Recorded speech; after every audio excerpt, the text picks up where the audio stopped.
El día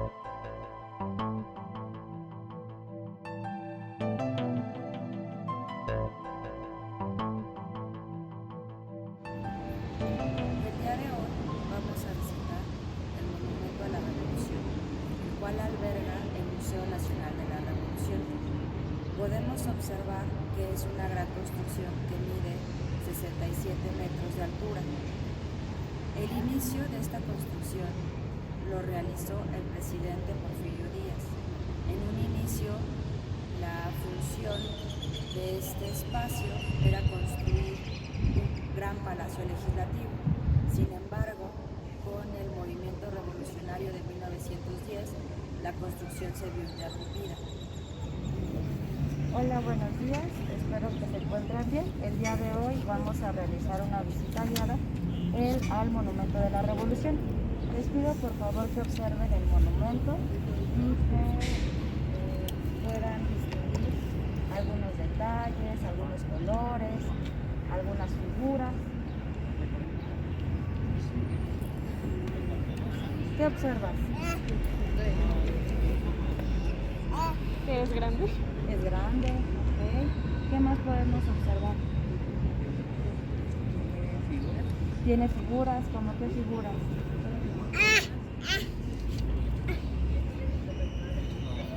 ¿Qué figuras reconoces? ¿Alguna figura geométrica? ¿Un círculo? ¿Ok? En las esquinas podemos observar otro tipo de figuras.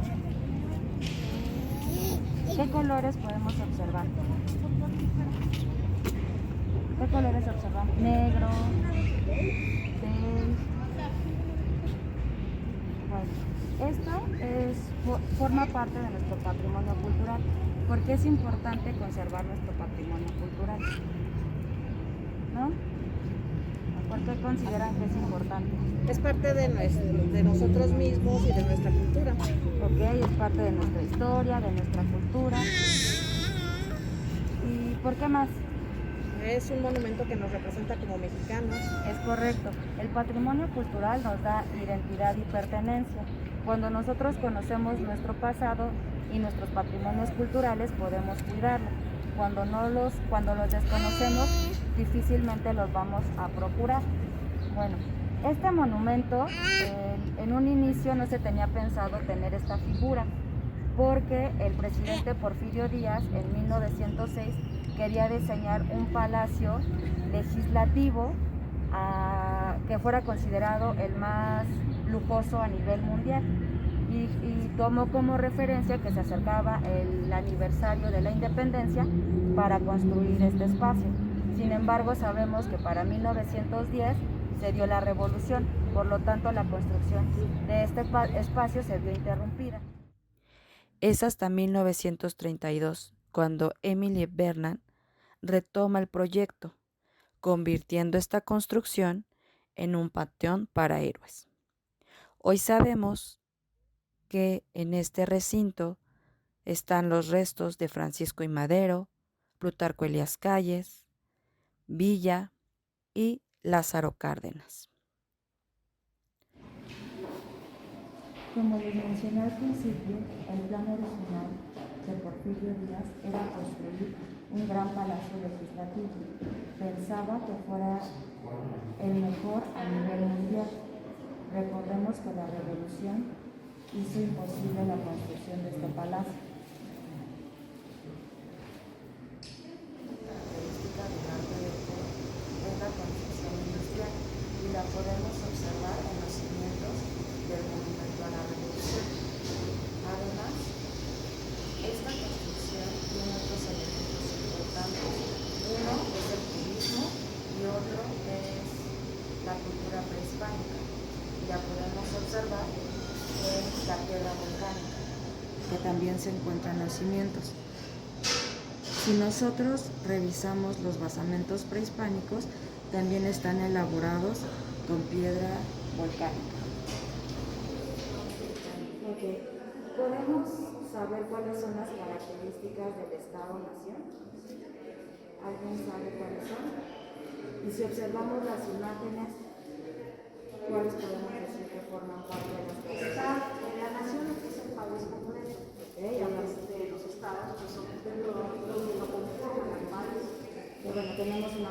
son un territorio. ¿Cuál más? ¿Cuál más tenemos?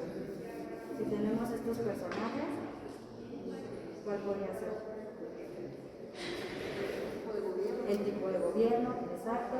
Y estamos en un museo, por lo tanto, otra característica del Estado-Nación sería su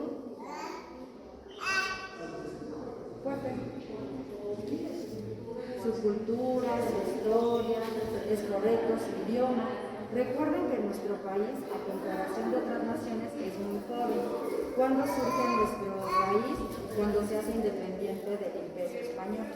Y podemos decir que es un Estado-nación porque cuenta con un territorio delimitado, con una forma de gobierno independiente, con una historia y con un idioma. ¿Sí? Vamos a observar estos mapas.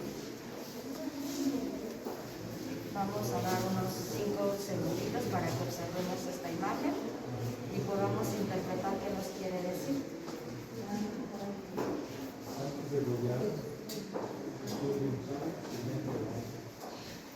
¿Qué está pasando en esta imagen?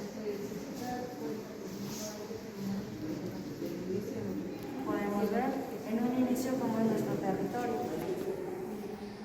Podemos ver el inicio y podemos ver el final, ¿no? ¿Qué pasó con nuestro territorio? Se vendió una parte. Se vendió una parte, ¿sí? Podemos ver un territorio amplio. Exacto, y un territorio más pequeño, ¿sí? Y como bien lo comenta, el personaje, uno de los personajes encargados o involucrados en este proceso, pues fue Antonio López de Santa Anna, ¿sí? Pero, ¿qué sabemos de por qué perdimos este territorio? ¿No? Bueno, todo inició en 1835-1836, cuando Texas, este territorio que vemos aquí arriba, de un color un poquito más claro, quiere independizarse de nuestro territorio. ¿Por qué quiere independizarse? Hay varios factores involucrados. Uno, porque la economía de nuestro país, la población de nuestro país se concentraba de Zacatecas hacia el sur. Quiere decir que varios del territorio o una gran extensión del territorio del norte no estaba ocupado, ¿sí? Además de esto, las personas que habitaban el territorio tejano eran ingleses y españoles. ¿Qué quiere decir esto? Que no tenían un sentido de pertenencia o de identidad con la nación mexicana. Esa es una de las características por las cuales Texas hizo su independencia. Además, la parte del norte de México o la parte del sur de Estados Unidos estaba basada su economía en la esclavitud. En 1829, cuando Vicente Guerrero llega a la presidencia, dice que ya no va a haber esclavitud. Entonces, eso a los tejanos no les conviene. ¿Por qué? Porque su economía está basada en la esclavitud. Y también es otro de los elementos que favorece la independencia de este territorio, además de los intereses de Estados Unidos por querer ganar. En sus planes ya estaba ocupado.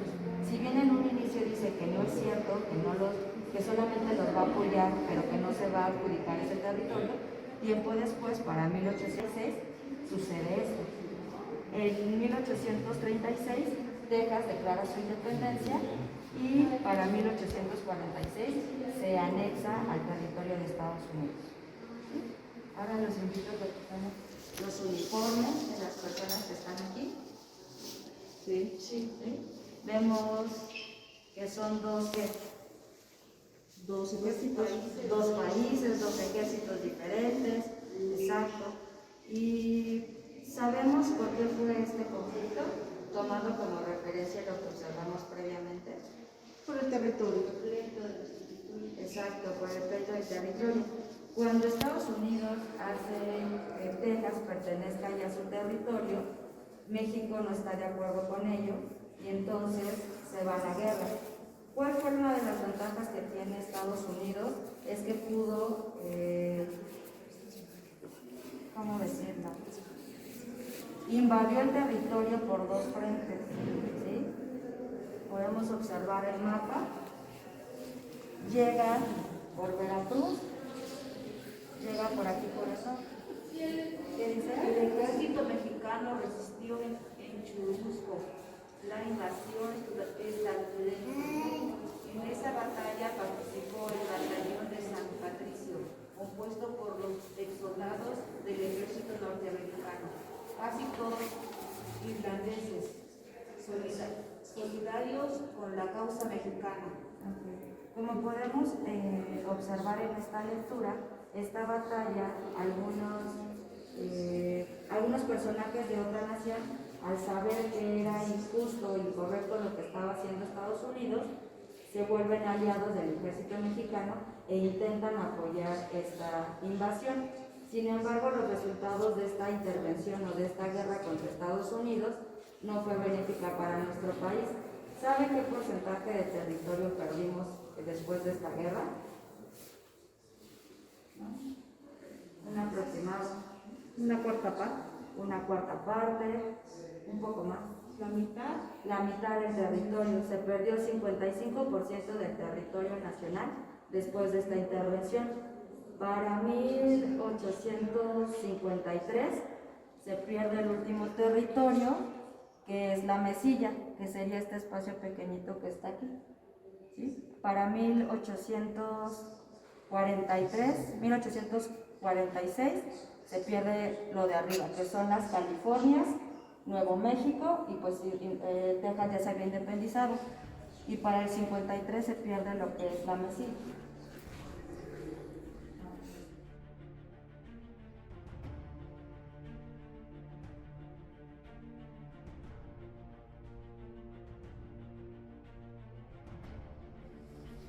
¿Alguien me puede decir cuál es este documento? ¿Qué documento es? La Constitución, pero de qué año?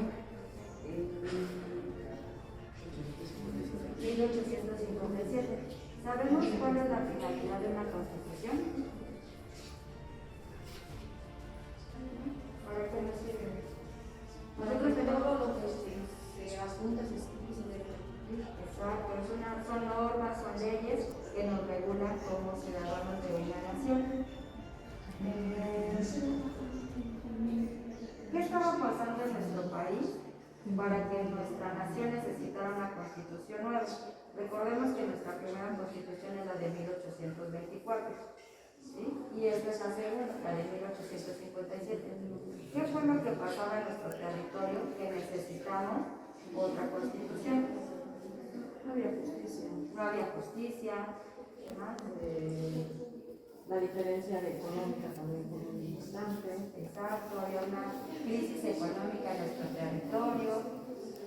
¿Recuerdan qué personaje que fue muy famoso durante 1840-1850 estaba gobernando nuestro territorio? Que incluso mencionan que cobraba por tener perros, ventanas, le cobraba un impuesto extra por las ventanas que tenía, le cobraba un impuesto extra si tenías un perro. ¿Recuerdan cómo se llamaba? ¿No? Bueno, este personaje es Antonio López de Santa Anna. Se volvió un tirano y al volverse un tirano lo quería quitar del gobierno. Recuerden que nuestro territorio era muy joven, o sigue siendo muy joven. Por lo tanto, no sabía cómo llevar las riendas del país y era muy fácil que aquellas personas que llegaran al poder hicieran un mal uso de ello. Él empezó a desintegrar a ciertos grupos armados, entre ellos Juan Álvarez. Juan Álvarez se encontraba en Guerrero y en Guerrero empezó a juntar ciertos aliados para quitarle el poder a Santa Anna. Cuando él se entera de esto, los empieza a mandar a otros lados. Como formaban parte del ejército, tenían que hacer caso. No obstante, ellos se organizaron y generaron el plan de Ayala. Perdón, el plan de Ayutla. El plan de Ayutla, que era quitarle el poder a Antonio López de Santa Anna. Como él no va a renunciar tan fácilmente, se hace una batalla, que es la batalla de Ayutla. Posterior a esto, se conoce como la Guerra de 3 años, se hace la batalla de Ayutla, después la Guerra de los 3 años, que es la Guerra de Reforma, y a partir de esto surge la Constitución de 1857. A diferencia de la Constitución de 1824, 24, en estas se consideran las garantías individuales, la abolición de la esclavitud y el respeto a los tres poderes. ¿Recuerdan cuáles son los poderes que prevalecen en nuestro territorio? El ejecutivo, el legislativo y el judicial. Si bien ya estaba plasmada en la del 24, aquí se especifica cuáles son los aportes que tienen a la ciudadanía. Ahora los invito a pasar. Vimos la Constitución de 1857. Quien llega a la presidencia es Ignacio Comonfort. Y aunque las leyes que se plasman en la Constitución son muy liberales, en algún momento Ignacio Comonfort dice que no está de acuerdo y empieza a involucrarse otra vez con aquellos que son considerados conservadores. Recordemos que los conservadores quieren tener un mayor control del poder, seguir incluyendo a la Iglesia, porque en la Constitución de 1857 se da la separación entre la Iglesia y el Estado. Cuando llega Ignacio Comonfort a la presidencia, aparentemente era un liberal, pero cuando está ya en la presidencia muestra sus aspiraciones conservadoras. ¿Qué genera esto? Que este personaje llegue a la presidencia. ¿Saben quién es? Benito Juárez, exacto. Y como México está en una crisis económica, les dice a los países como es Inglaterra, España y Francia que no les va a pagar la deuda porque no tiene dinero. ¿Qué va a pasar? ¿Qué creen que pasa? Imagínense que son España, Inglaterra y Francia y les dicen, ¿saben qué? No tengo dinero, no te voy a pagar. ¿Qué harían? Entrar en alguna crisis, una guerra. Exacto. Estas naciones, al saber que Benito Juárez no les va a pagar la deuda porque no tiene dinero, vienen y quieren invadir nuestro territorio. Sin embargo, él manda al secretario de Relaciones Exteriores a Veracruz para llegar a un acuerdo con los representantes de estos tres países. ¿Cuáles son los países? Francia, Inglaterra y España, ¿sí? Él inicia los tratados de la soledad. Estos tratados de la soledad les dan como una prórroga para pagar. Inglaterra y España aceptan que Benito Juárez les pague después, cuando su economía sea más estable. Pero ¿qué país no acepta este pago? Francia.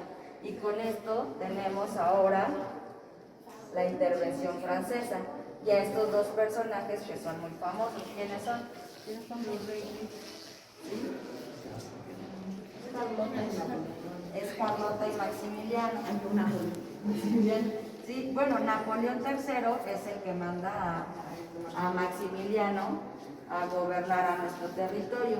Y nuevamente tenemos otro imperio. Cuando Maximiliano llega a nuestro territorio, Benito Juárez se va a gobernar a San Luis Potosí, porque él empieza a instaurar su imperio en nuestro territorio. ¿Dónde vivía Maximiliano y Carlota? Lo podemos ver en la imagen. El castillo de Chapultepec, exacto. Ellos viven ahí. Bueno, ahora vamos a regresar a la imagen. Si bien hubo un enfrentamiento entre mexicanos y franceses, o incluso de otras naciones, ¿qué podemos observar en la imagen?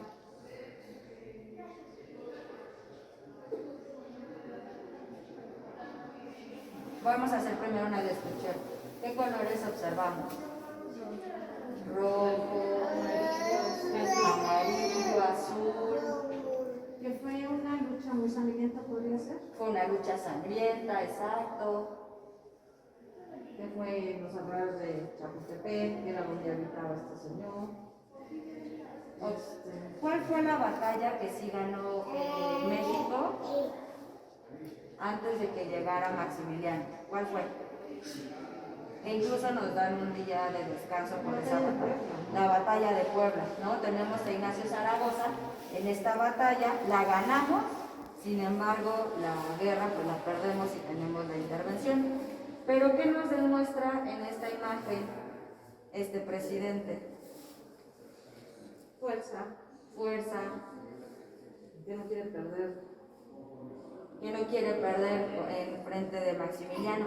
Si bien Maximiliano tuvo muy buenas ideas, recuerden que él representaba el poder conservador y México en apariencia ya tenía ideas liberales. Y es por esto que derrotan a Maximiliano, es fusilado y vuelve a la presidencia. ¿Quién? Benito Juárez. Solo es una parte del museo y se llama la consolidación del Estado mexicano.